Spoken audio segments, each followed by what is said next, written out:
की हार्दिक शुभकामनाओं के साथ याद करते हैं 31 दिसंबर 1600 ईस्वी को क्या हुआ था। इस दिन ईस्ट इंडिया कंपनी को भारत में व्यापार करने के लिए चार्टर मिल गया और उस समय ब्रिटेन की जो महारानी एलिजाबेथ प्रथम थी, उन्होंने भारत में ईस्ट इंडिया कंपनी को मर्चेंट करने, व्यापार करने की अनुमति दे दिया और भारत में व्यापार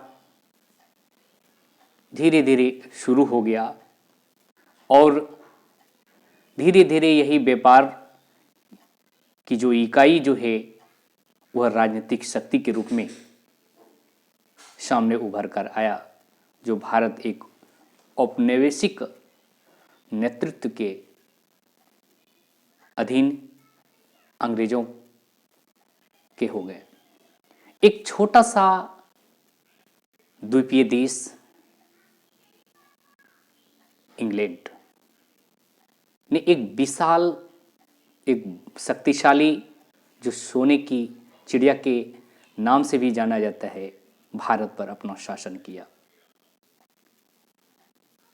300 वर्षों तक का यह शासन, क्या आपको नहीं लगता है कि यह इतिहास रच ही दिया है? तो इसी इतिहास को हम एक सिलसिलेवार से मेन फैक्ट्स के रूप में, चाहे वो यूपीएससी के पॉइंट ऑफ व्यू से हो या बीपीएससी के पॉइंट ऑफ व्यू से हो या जीपीएससी के पॉइंट ऑफ व्यू से हो, रेलवे हो या अन्य बैंकिंग या अन्य कंपटीशन के एग्जाम के पॉइंट ऑफ व्यू से हो या इंटरव्यू के पॉइंट ऑफ व्यू से हो, तो याद आता है वो रानी एलिजाबेथ, जिन्होंने हमारे देश में व्यापार करने के लिए एक कंपनी को फरमान जारी कर देता है, एक चार्टर दे दिया जाता है और उस कंपनी ने 23 जून जो 1757 ईस्वी को प्लासी की लड़ाई होती है बंगाल में,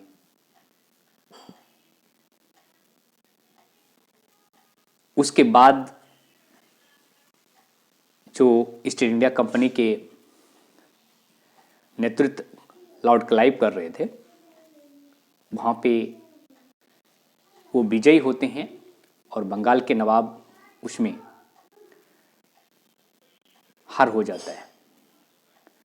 तो यहां से ईस्ट इंडिया कंपनी जो है धीरे धीरे भारत पर अपना प्रभुत्व स्थापित करने लगा और 1764 ईस्वी का जो बक्सर का युद्ध होता है, यहां पर ईस्ट इंडिया कंपनी का पूर्ण रूप से आधिपत्य स्थापित हो गया और फिर 1765 ईस्वी में क्या होता है कि लॉर्ड क्लाइव को जो है गवर्नर ऑफ बंगाल बना दिया जाता है, यानी बंगाल का गवर्नर उसको अपॉइंटमेंट कर दिया जाता है। अब क्या होता है कि अन्य जो प्रेसिडेंसी थे, मद्रास प्रेसिडेंसी थे, चेन्नई मद्रास और जो मुंबई प्रेसिडेंसी थे, वहां पे अलग गवर्नर थे, लेकिन गवर्नर ऑफ बंगाल यहां पर जो लॉर्ड क्लाइव को बनाया गया 1765 ईस्वी में, उसके बाद क्या होता है कि भारत में कंपनी के शासन को रेगुलेट करने के लिए ब्रिटेन में जो बैठे हुए थे रानी, 1773 ईस्वी में एक रेगुलेटिंग एक्ट लाया और उस रेगुलेटिंग एक्ट के माध्यम से क्या हुआ कि गवर्नर ऑफ बंगाल जो था, जो आप गवर्नर ऑफ बंगाल देख रहे हैं, उसका नाम बदल करके गवर्नर जनरल ऑफ बंगाल कर दिया गया और ये गवर्नर जनरल ऑफ बंगाल और प्रथम governor general of Bengal Warren Hastings को बनाया गया। अब ये गवर्नर जनरल ऑफ बंगाल जो है 1833 के जो चार्टर एक्ट हैं, इसमें ये गवर्नर जनरल ऑफ इंडिया बन गया। इसका नाम परिवर्तित होकर अब गवर्नर जनरल ऑफ इंडिया हो गया, जिसमें लॉर्ड विलियम बेंटिंक जो है भारत का प्रथम गवर्नर जनरल कर सामने आया और उन्होंने भारत में सती प्रथा का अंत किया।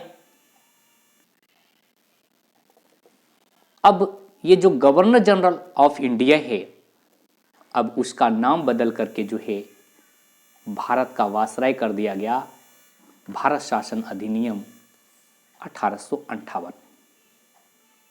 यानी 1857 की क्रांति के बाद जो है भारत शासन अधिनियम 1858 आया और वहां पर गवर्नर जनरल ऑफ इंडिया का नाम बदल करके भारत का वायसराय हो गया और भारत का प्रथम वायसराय जो नियुक्त हुआ उसका नाम लॉर्ड कैनिंग होता है। यहां तक आप बारीकी से समझ रहे हैं जैसा मैं महसूस कर रहा हूं। भारत का जो वायसराय होता है उसके बाद जो है ये 1858 से 1947 तक चलता है और मार्च 1947 से जून 1948 ईस्वी तक स्वतंत्र भारत का पहला गवर्नर जनरल बनता है और उसका नाम होता है लॉर्ड माउंटबेटन। याद आ गया होगा, स्वतंत्र भारत का पहला गवर्नर जनरल लॉर्ड माउंटबेटन का नाम आपको याद आ गया होगा। और स्वतंत्रता के बाद यानी गणतंत्र बनने तक यानी 1950 ईस्वी तक अगर हम देखें अंतिम गवर्नर जनरल ऑफ इंडिया जो होता है उसका नाम हो जाता है सी राजगोपालाचारी। क्या होता है? सी राजगोपालाचारी।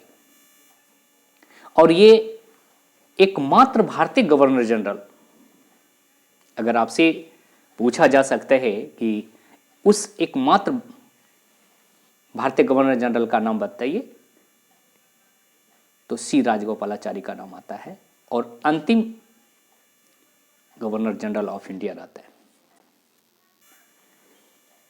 इस परिदृश्य में हम यहां पर देखने की कोशिश करते हैं कि इससे क्वेश्चन किस प्रकार अराइज हो सकता है और हम जो कूट बेस्ड क्वेश्चन हो सकता है जो आपको किसी भी एग्जाम के पॉइंट ऑफ व्यू से वो किस प्रकार का हो सकता है। तो पहला है कि भारत में जो है ईस्ट इंडिया कंपनी को जो व्यापार करने की अनुमति जो मिला वह रानी एलिजाबेथ प्रथम के द्वारा कब दिया गया? तो आपको आंसर याद आ गया होगा कि 31 दिसंबर 1600 ईस्वी इज ए करेक्ट आंसर। पहला है कि जो बंगाल का गवर्नर, पहला गवर्नर बंगाल का कौन बना? तो लॉर्ड क्लाइव बना बंगाल का पहला गवर्नर। किस एक्ट के माध्यम से बंगाल का जो गवर्नर है वो गवर्नर जनरल ऑफ बंगाल बन गया? तो 1773 के रेगुलेटिंग एक्ट के माध्यम से बन गया। और अगर पूछा जाता है कि गवर्नर जनरल ऑफ बंगाल कौन थे? प्रथम गवर्नर जनरल ऑफ बंगाल जो बना वो वारेन हेस्टिंग्स बना। शायद यहां तक भी आप लोगों को कोई दिक्कत नहीं होता होगा। बात करते हैं 1833 से 58। 1833 के चार्टर्ड एक्ट के अंतर्गत जो है अब गवर्नर जनरल ऑफ इंडिया जो है बना। तो प्रथम गवर्नर जनरल ऑफ इंडिया कौन था? तो लॉर्ड विलियम बेंटिंक था। और ये अब यहां पर जो है क्या होता है कि अब इसका नाम बदल कर भारत का जब वायसराय हुआ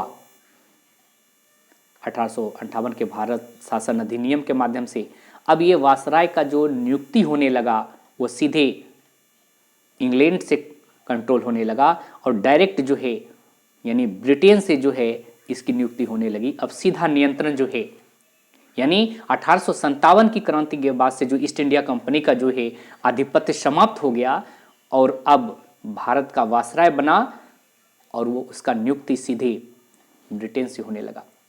और प्रथम जो भारत का वायसराय बना हुआ लॉर्ड कैनिंग बना। ये लॉर्ड कैनिंग जो थे वह भारत का अंतिम गवर्नर जनरल था। जो आप देख रहे हैं भारत का अगर अंतिम गवर्नर जनरल भी पूछे तो वो लॉर्ड कैनिंग ही है, भारत का प्रथम वायसराय। भी है। 1857 की जो क्रांति हुई उसमें लॉर्ड कैनिंग ही गवर्नर जनरल था, आपको ध्यान में रखने हैं। अब जो भारत का अंतिम वासराय अगर पूछता है तो भारत का अंतिम वासराय का नाम आता है लॉर्ड माउंटबेटन, जो स्वतंत्र भारत के पहला गवर्नर जनरल बन गया, तो अंतिम वासराय अगर पूछा जाता है तो लॉर्ड माउंटबेटन होता है, और स्वतंत्र भारत का पहला गवर्नर जनरल भी लॉर्ड माउंटबेटन हो जाता है। क्वेश्चन आता है कि स्वतंत्रता के बाद और गणतंत्र के तक जो है अंतिम गवर्नर जनरल ऑफ इंडिया कौन थे? जो एकमात्र भारतीय गवर्नर जनरल थे वो C Rajagopalachari is a correct answer. C Rajagopalachari is a correct answer. और इस प्रकार आपने इस इतिहास को समझने का कोशिश किया, जानने का कोशिश किया, और धन्यवाद। आपका दिन शुभ हो, मंगलमय हो।